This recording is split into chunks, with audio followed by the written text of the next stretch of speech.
Here with the Commerce Minister, Piyush Goyal, who got the biggest Brexit deal post-Brexit deal for Britain and a large one for India through the line. Many governments changed, sir, but you were there, right there, getting it through the line. Tell me the feeling first of all. Well, I think it's truly humbling. Prime Minister Narendra Modi reposed confidence, and I'm delighted that we have been able to deliver on something which has been on and off for the last more than 2 decades. It's been a labor of love of both the teams. Yes. There have been trials and tribulations along the way, Yes. but I must say at the end, it's a very fair, equitable and balanced agreement. It opens up huge opportunities for Indian farmers, for Indian labor, for our MSME sector. Youth will get a lot of opportunities due to this free trade agreement. We are dealing with the 6th largest economy of the world, which is largely services driven and a high cost economy. So for all the labor-oriented products that India makes, high-quality products in textiles, home decor, leather, footwear, furniture, toys, pharmaceuticals, auto components, aircraft parts, engineering, a lot of products in the engineering sector, the food processing that we do, it just opens up huge opportunities. And we've been able to safeguard the interests of the sensitive sectors. So we've not opened up dairy, we've not opened up rice or sugar or any of these sensitive items. So truly something which is great for India and will help us in our journey towards Viksit Bharat 2047. Yes, absolutely. Now, you mentioned challenges a few times. What was your biggest challenges in negotiation? We constantly kept hearing visa was one part of it. Now, tell me the biggest challenge. Well, I think there's a lot of misunderstanding about immigration and visa. Let me clarify that in any free trade agreement, immigration or visas are never discussed. They are not a part of a free trade agreement. Right. What we discuss is temporary mobility. And for temporary mobility, it's a win-win for both countries. The developed world today needs young Indian talent and skills. But that doesn't mean people are migrating. It's just that they come for a year or 2 years or 3 years, do the assignment and go back. And for such people who come in from India to the UK on a temporary mobility or for temporary service providers, for them earlier, they used to lose 25% of their salary or wages or employee benefits because the social security was gone, being short-term workers. Now, up to 3 years, such people can pay their money in their Provident Fund account in India, and therefore they will not be required to pay in UK. That will be their own savings, earning them over 8% tax-free returns in their Provident Fund account and becoming their social security and pension in the long run.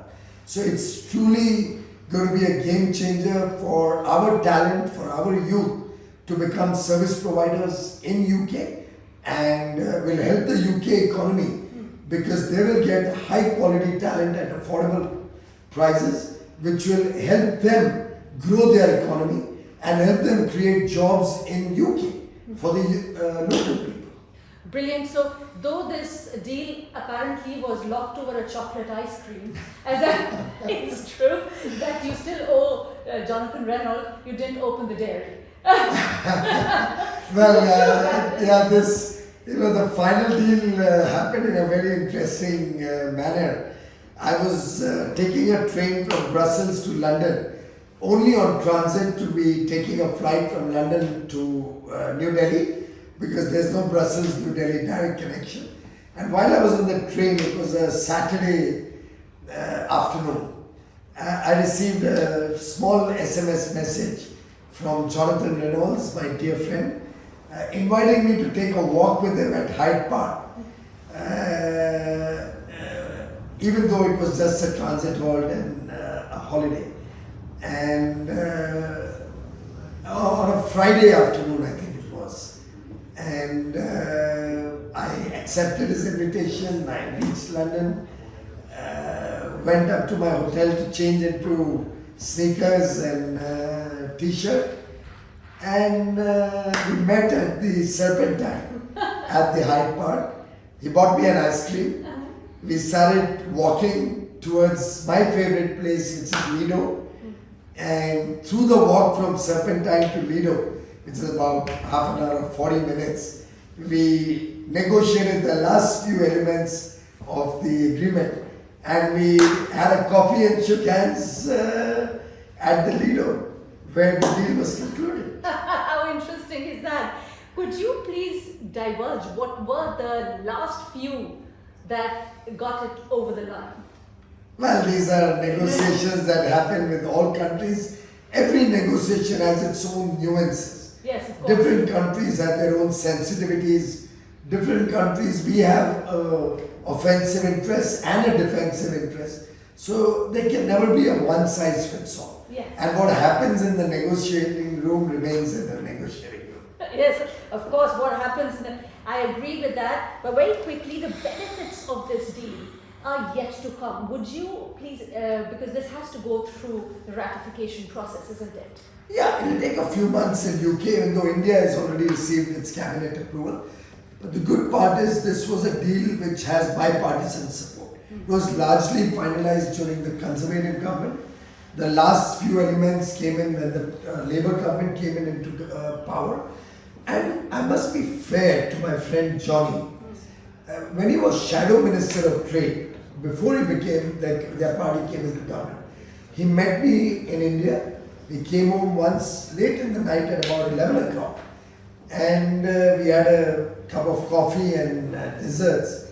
And he had assured me that if the deal was to go through in the previous government, the Labour government, if they were elected post the election, they would go through the deal as it was approved by the Conservatives. Okay.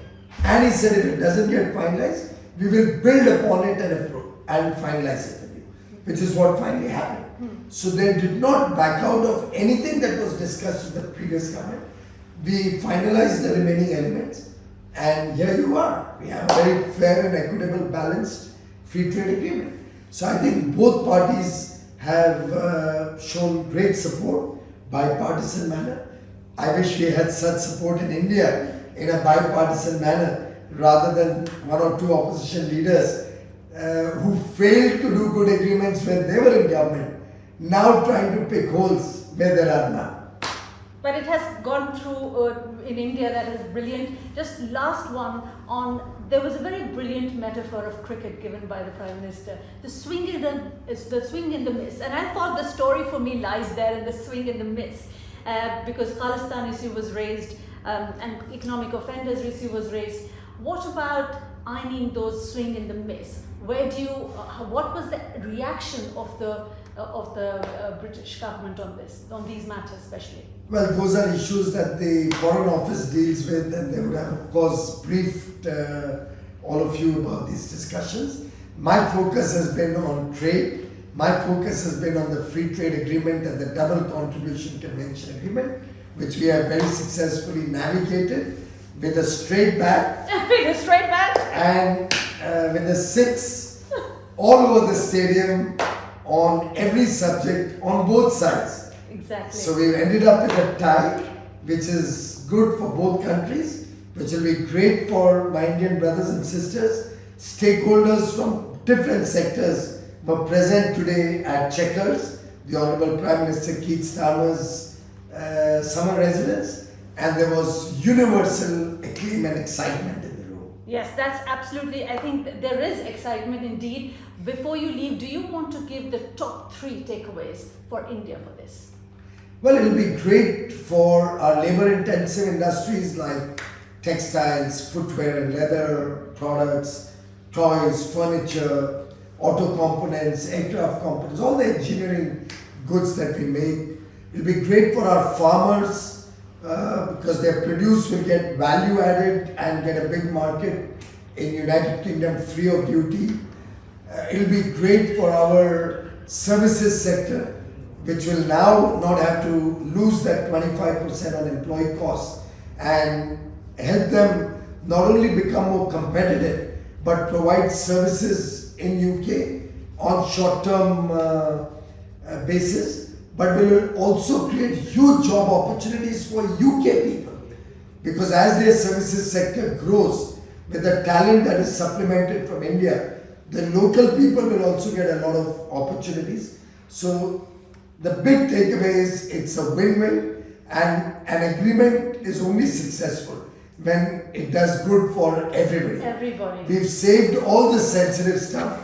There's no dairy, there's no rice, no sugar from the Indian context, and similarly we've respected the sensitivities of UP. So a story which is going to be remembered for many years, and a story which will be a please all story.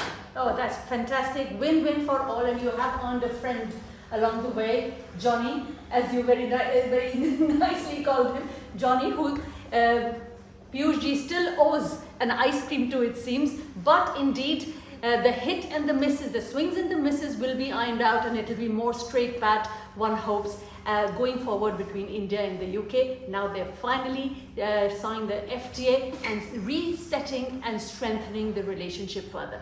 Ravina Tandon for India Today from London.